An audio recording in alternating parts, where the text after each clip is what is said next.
하나님의 부르심에는 외적인 부르심과 내적인 부르심이 있습니다. 외적인 부르심은 장소를 이동하라는 그런 부르심일 수도 있고 역할을 이제 바꾸어 보라 하는 그런 부르심일 수도 있습니다. 예를 들자면은 의사나 교사, 사업하시는 분들이 목사가 되고 선교사가 되는 다른 직임을 가지게 되는 이러한 부르심을 말합니다. 그리고 아브라함이 갈대아 우르를 떠나서 미지의 땅으로 보내신 것처럼 모세가 이집트 궁궐에서 호렙산 광야로 보내심을 받는 것처럼 예수께서 집을 떠나서 요단강으로 장소를 옮겨가는 것처럼 하나님은 끊임없이 우리를 새로운 장소로 이동하게 하십니다. 그것은 하나님의 외적인 부르심이라고 할 수 있겠습니다. 또한 내적 부르심이 있습니다. 그것은 우리 존재가 달라져야 한다는 그런 의미에서 주님께서 우리를 끊임없이 당신 안으로, 우리 존재 안으로 불러들이신다는 것입니다. 오늘 17절 말씀해 보시면은 예수께서 레위를 부르셨습니다. 건강한 자에게는 의사가 쓸데없고 병든 자에게라야 의사가 쓸데있느니라. 나는 의인을 부르러 온 것이 아니요 죄인을 부르러 왔노라. 그렇게 말씀하셨습니다. 이 말씀처럼 레위는 세례에서 예수님의 제자로서의 그 직장을 옮기는 것이 아니고요. 내적인 부르심에 더 비중을 두고 있다는 뜻으로 이제 봐야 됩니다. 죄인, 의인으로서 이제는 죄인으로서 이제 의인이 되게 하시려는 그러니까 존재론적으로 부르심이라는 것입니다. 주님은 이것을 강조하고 계십니다. 이가 죄인임에도 불구하고 내가 그를 의인으로 삼고자 그를 부른다. 그렇게 하시는 말씀입니다. 로마서 3장 4절에 보면은 모든 사람들은 다 거짓되다고 합니다. 한 사람도 참된 사람이 없다고 하십니다. 잘 아시다시피 오직 하나님 그분만이 참되시다고 예수님께서도 그렇게 고백하지 아니하셨습니까? 선하신 분은 오직 하나님 그분만 계신다. 이런 말씀처럼 우리 모든 사람들은 마음이 아픈 사람들이라는 겁니다. 병이 들었습니다. 육체의 병이 드는 것이 중요한 것이 아니라 우리가 다 마음에 병이 들어서 그래서 존재가 바뀌어야 된다는 그런 차원으로 주님은 우리에게 초대하고 계십니다. 예수님이 땅에 오신 것은 내 마음의 병듦을 인하여서 오셨고 나로 하여금 의인으로 부르시기 위해서 오신 것입니다. 14절의 말씀을 보시면 예수께서 알페오 아들 레위를 부르시는 장면이 나옵니다. 세관에 레위가 앉아 있습니다. 세금을 징수하는 세리직에 있습니다. 지나가시다가 예수께서 이 레위를 부르십니다. 말씀을 전하시고 또 지나가시다가 제자를 부르시고 또 지나가시다가 또 4명의 제자를 이전에 또 불러셨던 그런 것을 볼 수 있습니다. 예수님은 길을 가시면서도 계속 사람들을 초대하고 계십니다. 그냥 내 집으로 다 와라 그것이 아니고 예수님은 다니시면서 가르치시고 다니시면서 사람들을 불러들이십니다. 그랬을 때 나를 따르라 하셨을 때 세리 레위는 즉시 일어나서 예수님을 따라가는 모습을 볼 수 있습니다. 이 레위는 그 세금을 징수하는 세리라고 했습니다. 근데 당시에 수입이나 일반세를 거둬들이는 그런 갑바이라는 보통 그런 세리가 있는가 하면 모케스라고 하는 세리가 있습니다. 이제 관세, 즉 관세를 징수하는 세리입니다. 큰 몫을 징수하고 그리고 힘을 가질 수 있는 그런 세리직의 사람입니다. 이 모케스에 관한 이 세리는 악질적으로 과다 징수를 한다고 합니다. 아주 악질적으로 세금을 징수해서 로마에 바치고 난 다음에 많은 것을 자기가 챙기는 그런 세리라고 합니다. 이 레위가 그런 세리라는 것입니다. 누구나 봐도 레위는 죄인이 아닐 수가 없습니다. 자기 스스로도 그렇게 아마 느꼈을 것입니다. 세상적으로 보면은 힘을 가졌고 또 재물을 얻을 수 있는 그런 자리를 얻었기에 그는 소위 축적할 수 있는 그런 기회를 얻었기에 성공한 사람이라고 이제 말할 수 있겠습니다. 이 자리에 앉기가 얼마나 어렵습니까? 태어날 때부터 이 자리에 앉기 위해서 얼마나 수고하고 또 부모는 그런 자식이 되게 하려고 얼마나 노력을 하십니까? 재물을 축적할 수 있는 자리에 앉는 것, 그것은 바로 성공과 같은 그러한 세상에 우리가 살아가고 있습니다. 그렇지만 레위는 예수님이 부르셨을 때 그 다 버려두고 금방 주님을 따라갔다는 것입니다. 아마 그에게 우리가 성공으로 보이는 그것이 그를 행복하게 하지 않았던 것 같습니다. 외적인 삶을 잘 갖추었을 때 우리는 참 행복할 것 같지만은 진짜 우리가 행복하게 여기는 사람들은 자기 영혼 안에서 하나님을 진짜로 만나는 사람입니다. 영혼 안에서 내 중심에서 하나님을 참으로 만나는 그런 사람이 외적으로 삶을 잘 갖추었다고 하는 사람보다 더 행복할 수 있다는 것입니다. 이렇게 하나님을 진짜로 만나지 못하면 나는 사랑받지 못하는 사람이구나, 그런 느낌이 있어서 늘 자기를 괴롭게 하고 그 괴로움 때문에 끊임없이 행복한 삶을 꿈꾸면서 내가 무엇을 해야 할까? 어디로 가야 하지? 얼마나 더 가지면 좋을까? 어떤 사람을 만나면 내 행복을 꿈꿀 수 있을까? 어떤 대학에 들어가면 내가 이 꿈을 이룰 수 있을까? 이런 마음으로 늘 살게 되는 것입니다. 즉, 내 마음이 내 안에 있지 아니하고 내 마음이 끊임없이 세상으로 돌아다니는 외부 세계로 마음이 쏠려다니는 그런 존재가 됩니다. 그래서 하나님을 참으로 만나지 못했다는 것은 이 세상에 살아가는 동안에 그 사람보다 더 불행한 사람이 없다고 생각할 수 있겠습니다.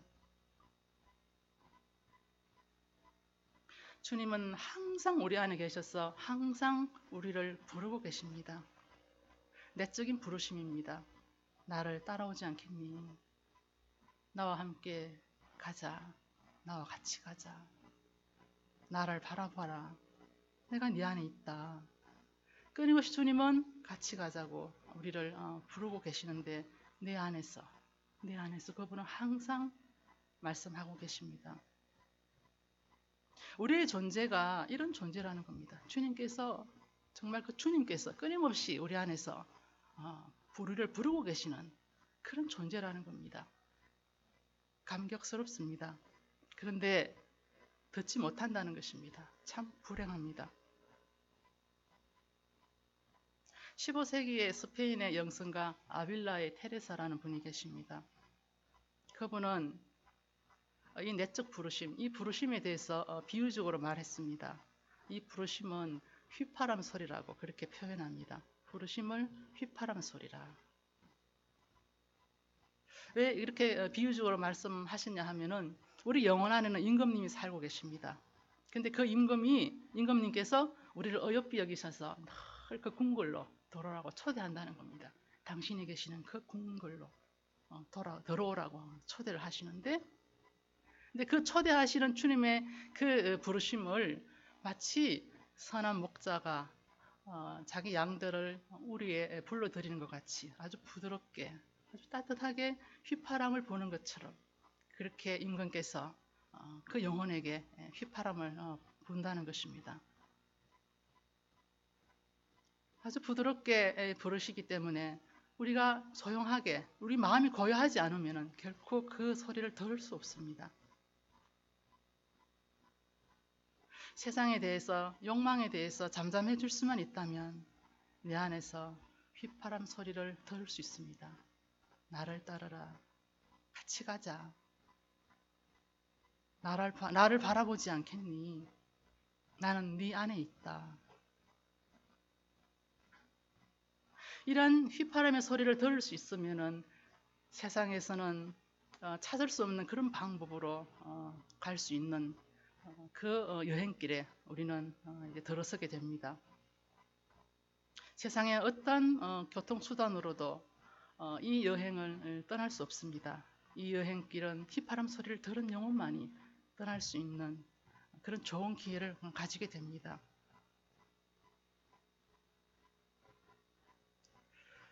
우리 안에 주인 되어 계시는 이 하나님께서 우리를 부르시는데 우리는 왜 그분께로 돌아가야 하는가? 참으로 하나님께 돌아가야 할 이유가 있습니다.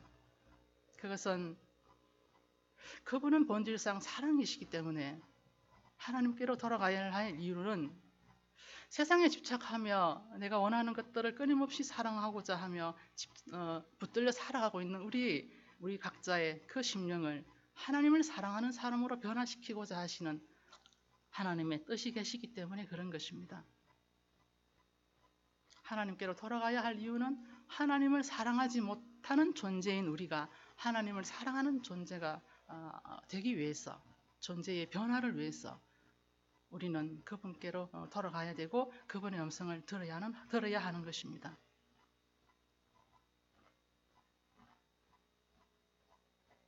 이 하나님의 음성이 들리면 우리는 마침내 하나님께 마음을 열면서 관계가 이제 열리기 시작합니다. 그랬을 때 하나님은 치유자가 되시고 우리는 마음이 상한 심령으로서 그 음성에 우리 마음을 열었을 때 하나님의 사랑이 내 안에 들어온다는 것입니다. 내 안에 들어오고 내 안에 있는 온갖 이 상처들은 하나님께로 이제 들어가는 겁니다. 이게 이제 전이 현상 일어나는 것입니다. 서로의 것이 이렇게 바뀌어지는. 그래서 나라는 존재가 상처를 입었지만은 하나님의 크신 사랑이 들어오기 시작하면서 나는 그 사랑을 참으로 알면서 모든 것으로부터 자유로워지는, 모든 것을 사랑할 수 있는 존재로 치유가 일어난다는 것입니다. 이렇게 부르심에 응답하면서 하나님을 인격적으로 경험했을 때 우리 안에는 거룩한 성품, 하나님의 마음이 있다는 거죠. 그 하나님의 마음이 마치 우물에서 물을 길어 올리는 것처럼 그 만남 가운데서 내 안에 하나님의 마음을 길어 올려낼 수 있다는 것입니다. 모세가 그 온유함이 얼마나 컸던지 땅 위의 모든 것 가운데 이 모세의 온유함으로 가득 찼다, 가득 채워졌다 그렇게 얘기합니다. 그 모세의 마음, 온 세상을 가득 채울 수 있었던 모세의 온유한 마음, 하나님의 마음일 것입니다. 십자가상에서 달려 계시면서 미워하고 저주하면서 예수님을 조롱하고 배척하는 그들을 향하여서 용서의 기도를 드릴 수 있는 예수님의 그 마음, 하나님의 무조건적인 사랑의 마음일 것입니다. 하나님은 우리에게 이런 마음, 하나님의 마음으로 바꾸고자 하시는 뜻이 있으십니다. 그래서 한 개인과의 하나님의 관계는 물론이고 신앙 공동체와 하나님과의 관계도 마찬가지입니다. 신앙 공동체로서 우리는 교회 공동체 역할을 다 하고 그리고 완성되었다고 말할 수 없는 것은 믿음의 공동체지만은 사실은 사랑이 없을 수도 있다는 겁니다. 신앙의 공동체가 무엇보다도 하나님을 사랑하는 공동체로 넘어갔을 때 그때 비로소 우리는 그분과 하나됨 안에서 참으로 그분 안에서 사는 존재가 되는 것입니다. 믿음은 떨어질 수 있지만은 사랑은 떨어지지 않는 관계로 이어지기 때문에 그렇습니다. 우리 각자의 삶을 한번 돌아봅시다. 내가 참 좋아하는 거 있지 않습니까? 참으로 열심을 내는 어떤 것이 있습니다. 내가 사랑하는 어떤 것들이 참 많이 있습니다. 우리의 취미 생활을 생각해 볼 때도 그렇습니다. 우리가 취미 생활을 하면서 얼마나 열심을 내고 좋아합니까? 그것만큼 하나님을 생각하고 그것만큼 하나님을 좋아할 수만 있다면 그분이 나 때문에 행복해 하실 거라는 겁니다. 막연하지 않은 거죠. 하나님을 행복하게 해드리는 것은 막연하지 않습니다. 정말 내가 좋아해서 애쓰는 그것만큼 그렇게 그분을 바라보는 것입니다. 우리가 이 세상의 모든 것보다 하나님만 사랑하겠다는 것은 쉽지 않습니다. 좀 어렵습니다. 그런데 그렇게는 못하더라도 내가 좋아하는 취미생활만큼 시간을 드리고 마음을 드릴 수 있다면 이 사랑만 가지고도 우리는 다른 차원의 삶을 살아낼 수 있습니다. 오늘 예수님을 만나는 레위, 이 세리 레위를 생각해 보겠습니다. 이 사람이 예수님을 만나고 얼마나 행복했던지 세상에서 맛보지 않은 그런 다른 차원의 기쁨을 알게 되면서 그의 기쁨을 감출 수가 없어서 예수님을 자기 집에 초대하고 또 제자들도 식사에 초대합니다. 그리고 자기와 같이 죄인이라고 불리던 그 많은 친구들, 그 많은 세리들을 그들도 자기의 집에 이제 초대하는 것을 볼 수 있습니다. 당시에 예루살렘입니다. 여기는 이제 가브나움이지만은 예루살렘에 그 바리새인들이 한 2, 3만 명 있었다고 합니다.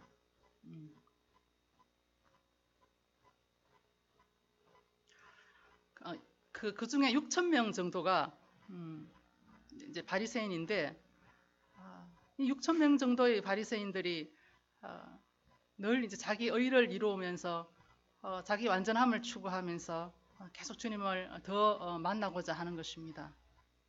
내가 괜찮은 사람이기 때문에 주님 옆에 가고자 했던 사람들이 바리새인들입니다.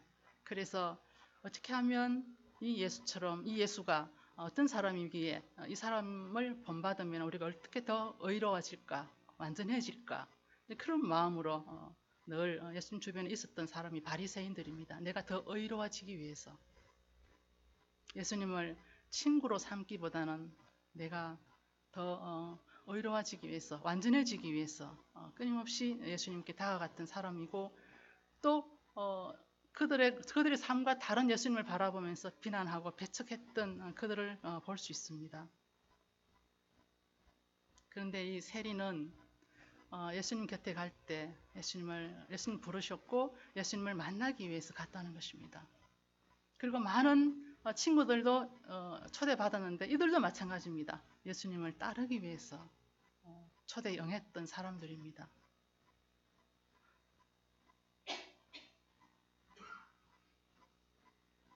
집 주인이 예수님을 만나니까 그를 알고 있는 모든 사람도 예수님을 만나게 되고 그 집은 축복받은 집으로 완전히 달라진 것을 볼 수 있습니다. 내가 예수님을 만났느냐 만나지 않느냐 굉장히 중요합니다. 내가 예수님을 만나면 내 주변에 의로운 사람, 완전한 사람, 성공한 사람이 다가오는 것이 아니고 예수님 주변에 많은 세리와 죄인들이 소외된 사람들이 함께 있었던 것처럼 내가 예수님을 만나면 정말 별 볼 일 없는 사람들, 쓸데없다고 여겨지는 그런 사람들이 함께 하게 되는 것입니다. 가난한 사람들, 소외받는 사람들, 소망이 없는 그런 사람들이 예수님 주변에 있는 것처럼 내가 예수님을 만나면 그런 사람들이 다가올 수밖에 없습니다. 왜냐하면 예수님을 만난 그 안의 기쁨이 그들에게 필요하기 때문에 그들이 그 기쁨을 얻기 위해서 다가온다는 것입니다.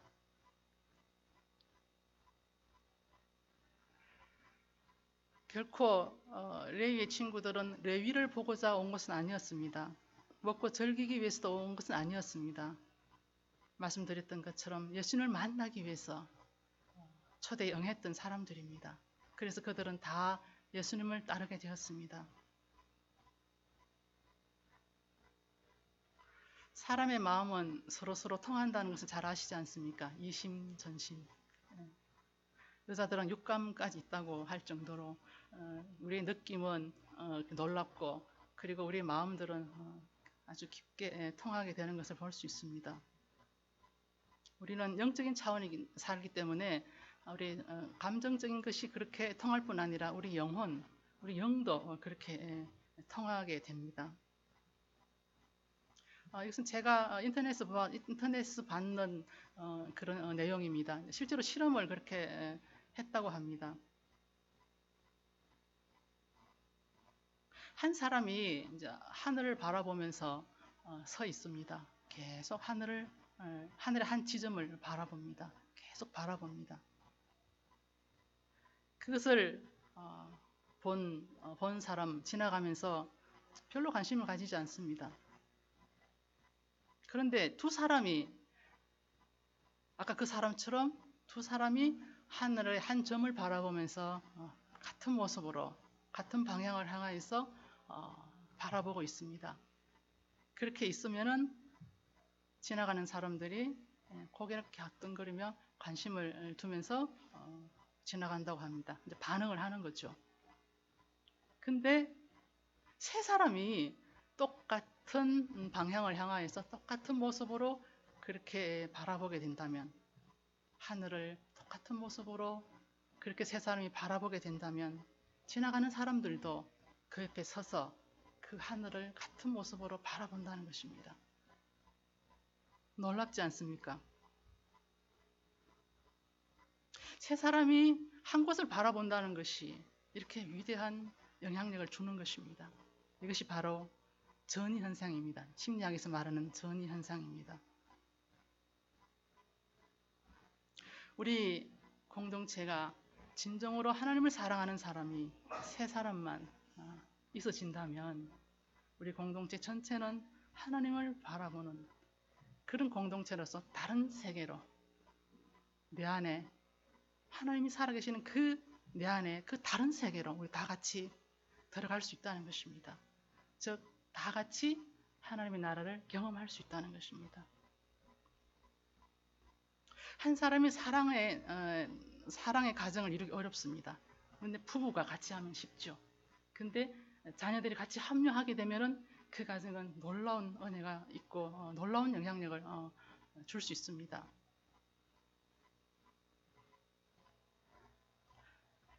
한 사람, 두 사람, 세 사람. 이 세 사람이 얼마나 중요한지, 이 세 사람이 하나님을 바라볼 수 있다면, 내 안에 하늘을 바라볼 수만 있다면 우리는 희망 있는 공동체가 되는 것입니다. 우리는 다 죄인들로서 구속함을 받은 그런 존재들이 아닙니까? 그래서 예배를 드리고 또 예배를 드리되 아주 기뻐하면서 예배를 드리고 있습니다. 그분께 우리가 가장 크게 보답할 수 있는 일은 내가 무엇을 하고 어떻게 큰 존재가 된다는 것보다는 그분을 그냥 사랑하는 일, 이 일로서 충분히 그분의 은혜에 보답할 수 있다는 것입니다.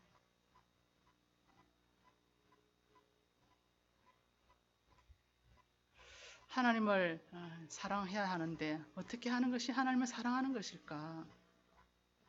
세상에 우리의 마음을 빼앗아가는 것들이 참 많이 있는데 그럼에도 불구하고 우리가 어떻게 하나님을 사랑할 수 있을까?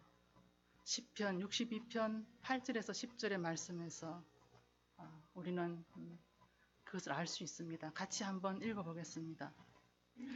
백성들아, 시시로 그를 의지하고 그 앞에 마음을 토하라. 하나님은 우리의 피난처시로다. 아, 슬프도다. 사람은 입김이며 인생도 속임수이니 저울에 달면 그이들은 입김보다 가벼우리로다. 포악을 의지하지 말며 탈취한 것으로 허망하여지지 말며 재물이 늘어도 거기에 마음을 두지 말지어다. 세상에 어떤 힘이나 어떤 재물이나 그 어떤 것에 지심해서는 안 됩니다. 마음이 쏠리지 않도록 해야 됩니다. 세상에 마음이 지심치 않으면 우리 마음은 고요해지겠죠.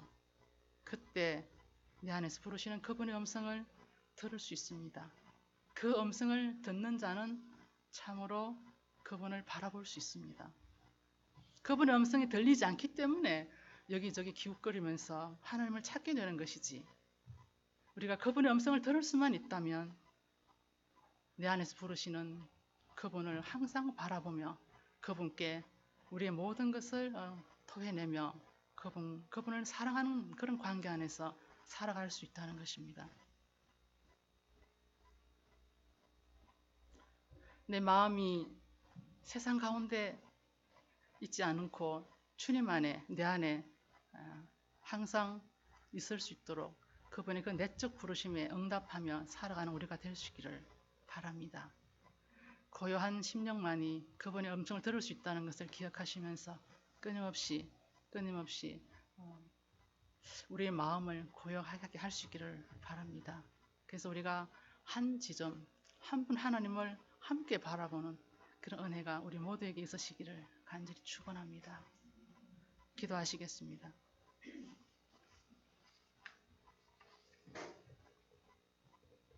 사랑의 하나님 아버지, 주께서 우리를 바라보시고 우리를 사랑하시듯 이제는 우리도 그렇게 주님을 바라보게 하시고 주님을 사랑할 수 있게 하옵소서. 이젠 좀 더 성숙한 신앙인으로 다시 태어날 수 있도록 도와주셔서 우리 안에는 그 기쁨으로 말미암아 온 세상이 하늘나라의 기쁨을 전할 수 있는 그런 존재, 그런 공동체가 될 수 있게 하여 주시옵소서. 예수 그리스도 이름으로 기도합나이다. 아멘.